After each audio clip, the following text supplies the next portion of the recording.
Hey guys, SoCal Val here. You are listening to the Hitting the Turnbuckle podcast.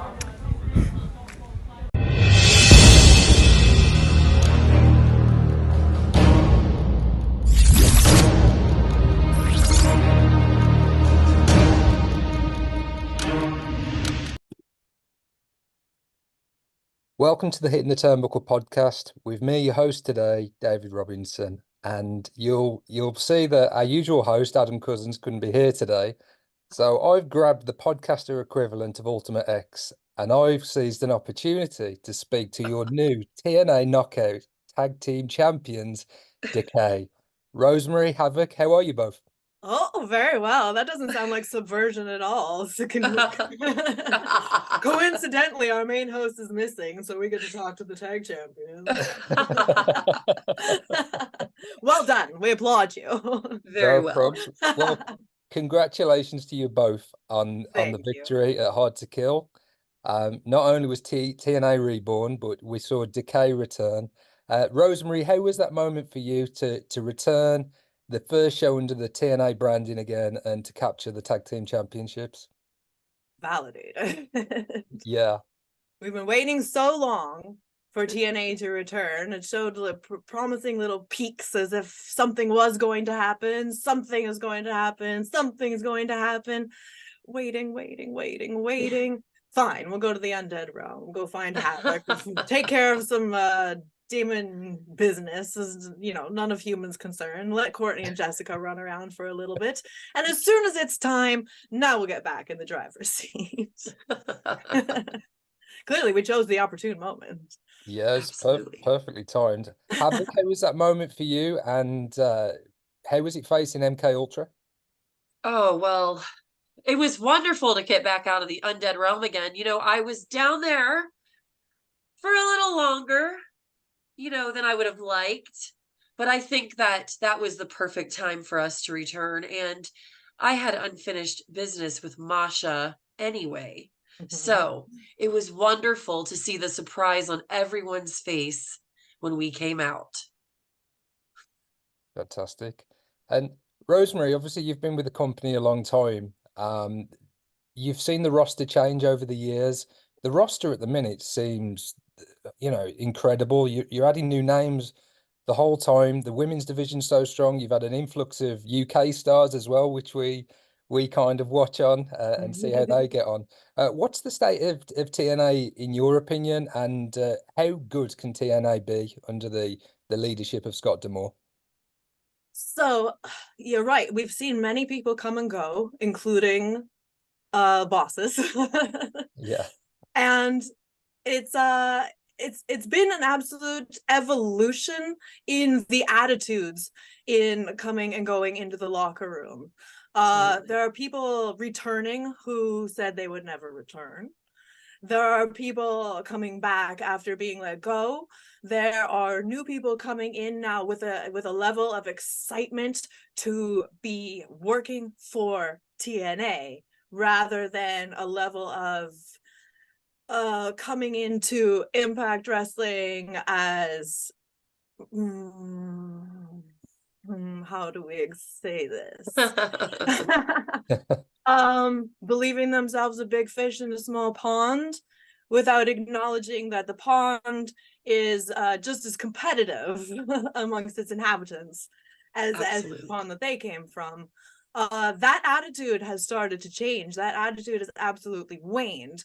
People coming in now are very excited to be part of rebuilding TNA and to be given a platform from TNA to express how they wanted to be expressed, correct misconceptions or misrepresentations that they've had in the past, rather than bringing in any sort of preconceived notions of being bigger and mostly just using it as a stepping stone rather than something that they can proudly wear as a badge for the rest of their careers. The perfect example of this are now being Trinity, who has just returned as Naomi at the Royal Rumble, but somebody who has kept in her social media profile TNA Knockout for life. And she's somebody who came in and changed the entire way of looking at people from WWE for specifically coming into TNA, where she embraced us all and we embraced her back in return, because she never ever ever held herself over anybody. She did not. She actually had an insane, and I will say, I'll go as far to say, a very unexpected amount of respect for Yes. the locker room.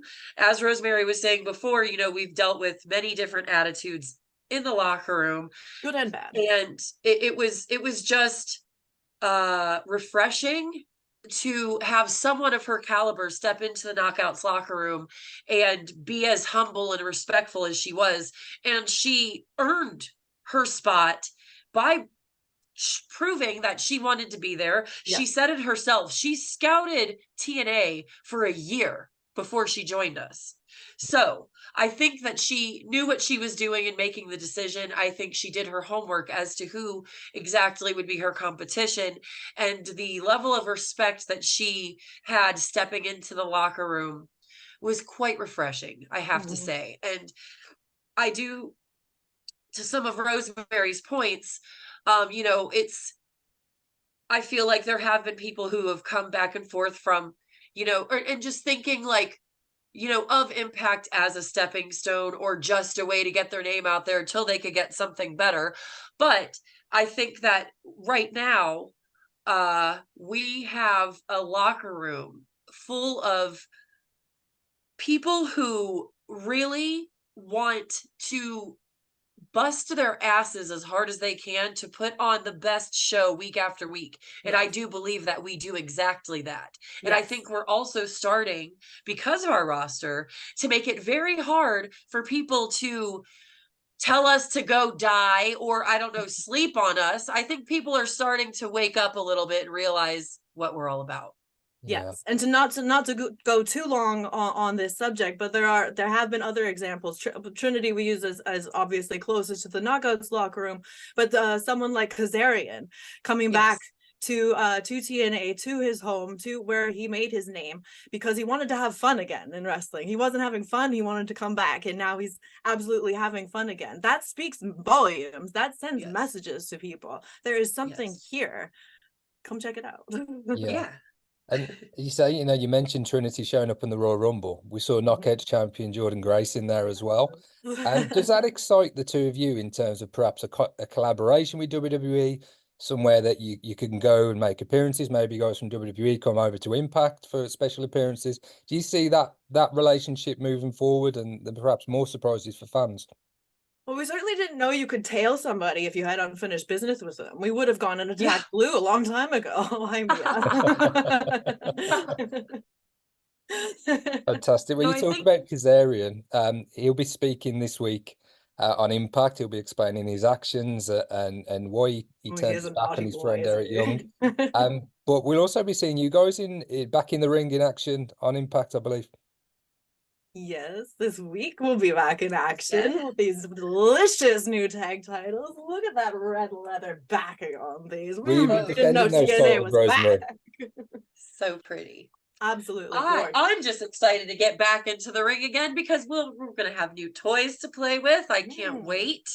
We wonder who it is. Yes. Is there anybody that you're particularly looking forward to getting in the ring with? All of them. All of them. As we spoke in last week's sermon, everybody needs reminding that we are, in fact, demons, and we're not here to play your little games. We have been playing nice. We've been playing by humans' rules. There are, of course, rules to this sport. We're not going around and snapping people out of existence just to win a match. That's cheating. That's cheating. However, the level of disrespect, people not understanding that we absolutely are capable of snapping them out of existence if we wanted, and maybe remember that. Well, we're looking forward to, you know, checking it out on DAZN here in the UK. Obviously, fans in the States can see on Access TV, and there's also the streaming service as well, TNA Plus, that you can check out not only current shows and the latest pay-per-views, but they can go into the back catalogue in TNA's history and see everything from, you know, the inception of the company to some of the matches and some of the events that we're seeing to this day, such as Hard to Kill. Have you got anything to say, Havoc, to your UK fans? I miss my UK fans. I have to Mhm. say this, and Rosemary, I don't know about you, but I think some of the best TNA fans are in the UK. Oh yes. I get, on that stupid box that has all the apps, the X app. You go on there, and there's so many mentions. So from the UK, the fans there are amazing. So UK fans, Invoker. hivelings, if you will, thank you so much for your support. Yes. The Hive, the UK Hive was one of the most welcoming. When Decay was first being formed, we only were a couple of shows as a group in the US before we went on the last TNA UK tour. And so there had only been, we don't even think we had aired on television in the UK yet, because you were about a 2-week delay, perhaps, maybe even more at that time. Yeah. It hadn't even aired yet. And we walked out on stage, and the UK was singing our theme song back to us. They already knew. They had already gone and looked up and done the research. And even though we had never appeared on their television set, we knew that they knew that there was something here, something they wanted to be a part of. So the Hive has always been strong in the UK, has always been incredibly gracious and welcoming, and absolutely dear to our hearts. And we can't wait to see them again. Yeah, we're hopeful that you guys will be over at some point in 2024. And as I say, until then, we'll be checking you out on DAZN. I just want to say thank you for joining us tonight on the podcast. This is really, really exciting for us, and a special treat. So Thank you for Rosemary, having us. Havoc, thank you Be for sure joining to us. free your friend, though. Thank you. Don't keep him locked up forever. Yeah, I'll let him out at some point. At least feed him. Yeah. Thank you very much, everyone. You've been checking out the Hitting the Turnbuckle podcast. Buckle down and stay safe.